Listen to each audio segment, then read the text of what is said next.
So today on Who's Your Hardware, we're looking at a 4K gaming graphics card from, I believe this one is MSI. Hold on, let me grab it. The GTX 1050 Ti, and I'm not even kidding here, this GPU actually can game at 4K.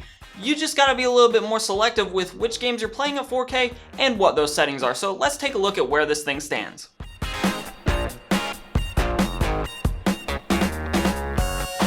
Now, the GTX 1050 Ti comes in at about $150, at least usually when you're buying it from either Amazon or Newegg, and if you're paying that price for it, that's about where you want to be with these cards. I wouldn't necessarily recommend spending a lot more money on these cards for coolers that may have 2 fans or just provide better overall thermals, because the 1050 Ti isn't really a hot card to begin with, so you're probably throwing money down the toilet if you're doing that. And let's go ahead and put this to bed right now. I am not going to be testing modern AAA titles that came out in the end of 2016 and 2017 because the 1050 Ti is not going to be able to handle those, at least the majority of them, at 4K and reasonable graphical settings. Instead, we're taking a look at some other popular games, things like Overwatch, Rocket League, Skyrim Special Edition, and then we're going to take a look at an older title like I'm going to pull out Fallout New Vegas to see how it runs on the 1050 Ti at 4K. And then just for fun, I'm going to throw in GTA 5 in there. I actually don't expect it to run very well at 4K on this card, but I want to test out GTA 5 because it does scale very well depending on the graphics hardware that you're using. I don't really know what just happened with my screens there.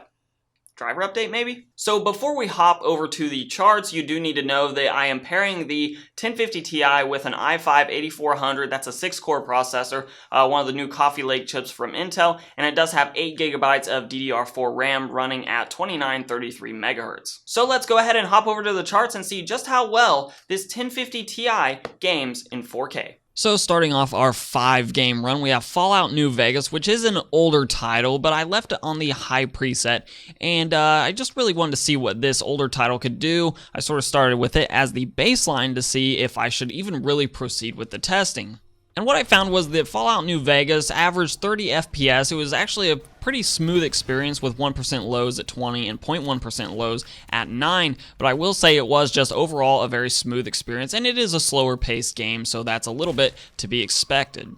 Moving on to Skyrim Special Edition on the low preset with no anti-aliasing, we had an average of 43, a 1% low of 30, and a 0.1% low of 27, and again, this is a somewhat slow-paced game, so the average frame rate of 43 was just fine, and the game actually did still look pretty good even on the low preset. That being said, my actual recommendation here is to just load up the original Skyrim, which is a little bit less graphically intensive than the Special Edition, and that way you can up other settings like shadow distance, for instance, higher than I had in this particular run. Still, it definitely gets a passing score here.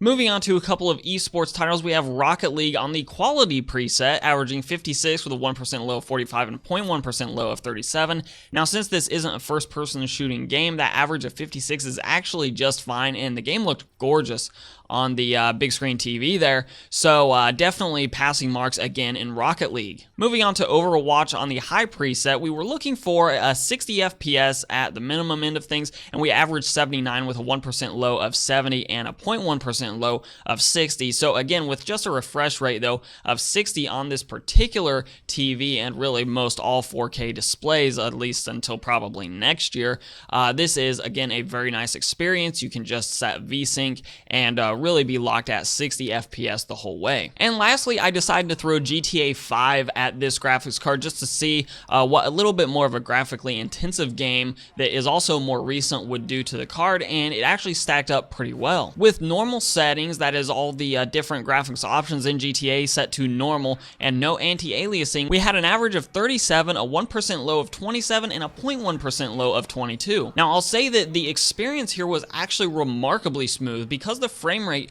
wasn't dropping into the 20s all that often. It was actually very easy to forget that I was only playing at 37 FPS as opposed to something a little bit higher, like more towards 60. And again, because that frame rate wasn't fluctuating a lot, I would again definitely give this a more than passing score for GTA 5. So a very impressive showing clear across the board. 5 titles tested here, and all 5 were definitely playable with the GTX 1050 Ti at 4K settings.